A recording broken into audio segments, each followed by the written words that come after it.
تو اللہ مجھے رزق دے تاکہ میں تجھے راضی کرنے میں خرچ کروں، مجھے رزق دے میں تجھے راضی کرنے میں خرچ کروں۔ لیکن یہ پیچھے دو غلط ذہن بنے کہ پیسہ ہی سب کچھ ہے، اس نے دنیا کو آگ لگا دی ہے، آگ لگا دی ہے۔ ایک آدمی اپنی اچھی گاڑی بنانے کے لیے اور اپنا اچھا گھر بنانے کے لیے ہزاروں بچوں کو نشے پہ لگا دیتا ہے، ان کی زندگیاں تباہ کر دیتا ہے۔ یہ کبھی سکھی رہ سکتا ہے؟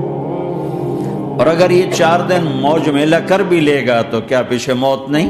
کیا آگے قبر نہیں؟ کیا آگے حشر نہیں؟ کیا آگے اللہ کے سامنے کھڑا ہونا نہیں ہے؟ کیا یہ دنیا ایسے ہی چلے گی؟ نہیں نہیں نہیں، اس کائنات کا ایک خالق ہے جس کا نام اللہ ہے، مالک ہے جس کا نام اللہ ہے، اس کا ایک حکمران ہے جس کا نام اللہ ہے، ایک حاکم ہے جس کا نام اللہ ہے، ایک شہنشاہ ہے جس کا نام اللہ ہے، ایک زبردست طاقت ہے جس کا نام اللہ ہے۔